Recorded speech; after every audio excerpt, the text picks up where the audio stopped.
મિત્રો આપણે જે સામે જોઈ રહ્યા છો તે પર્વતમાળા છે, જે આખી જે પર્વતમાળા એટલે બધું કહેવાય છે કે એક માળા જે હાર હોય નેકલેસ તેના જેવું આખું છે, જે તેના કારણે તેનું નામ અરવલ્લી પર્વતમાળા કહેવાય છે. જે તમે જોઈ શકો છો દૂરથી અહીંયાથી સીધું જાય છે અને સેંકડો હજારો એકરમાં આ વિસ્તારેલી છે, જેનો 3 ભાગમાં છે. રાજસ્થાન, હરિયાણા અને ગુજરાત, આ 3 રાજ્યમાં તે વિસ્તાર પામેલી છે. મુખ્ય ભાગ જે છે તેનો રાજસ્થાનમાં વધારેનો ભાગ છે પર્વતમાળાનો, અને ઉત્તર તો તેનો બી લાભ આપણને મળ્યો છે. સૌથી મોટું રક્ષણ આપણને પર્વતમાળા બી ઘણીવાર કરે છે. એ પવિત્ર પર્વતમાળા કહેવાય છે. અહીંયાથી અરવલ્લી પર્વતમાળા જે સામે તમે જોઈ શકો તેમાં હજારો જાતની વનસ્પતિઓ જે છે, જેને ઝાડ છે કે પાન છે, જે આપણાને ઉપયોગી થાય છે. છાસવારે સરકાર પણ તેને અહીંયાનું ઘણા પોતાના પ્રોગ્રામમાં ઉલ્લેખ કરે છે અને એનો લાભ લેવા માટે જણાવે છે.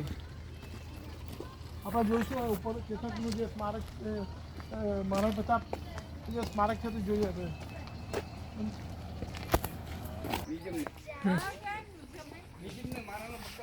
મિત્રો આપણે જોઈ શકીએ છીએ જે ઉચ્ચ સ્થાન પર આવેલું મહારાણા પ્રતાપનું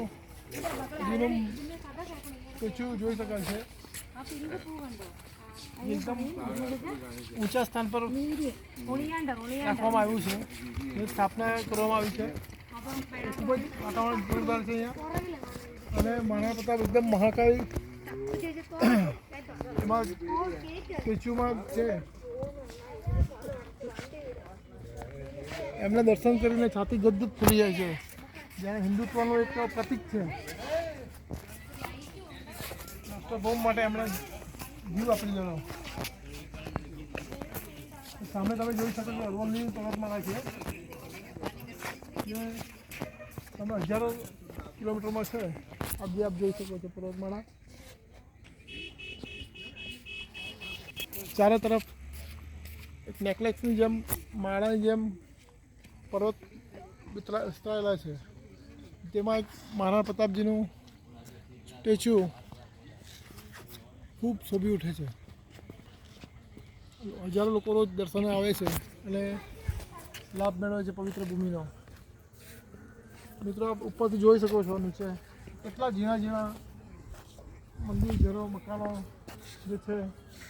અહીં જે ખાડી છે નીચે આપ જોઈ શકો, ત્યાંથી જ એક 22 ફૂટનું નાળું છે, જે સાંકડી એ 22 ફૂટની જે નદી જેવું હતું, નાળું કહેવાય, જે પાણી ભરેલું ત્યારે 22 ફૂટના છલાંગ મારેલું છે. કે મહારાણા પ્રતાપ સાથે જે 3 પગે, એક પગ તૂટી ગયો છતાં બી છલાંગ મળીને મહારાણા પ્રતાપને સુરક્ષિત રીતે ત્યાં લાવ્યા હતા.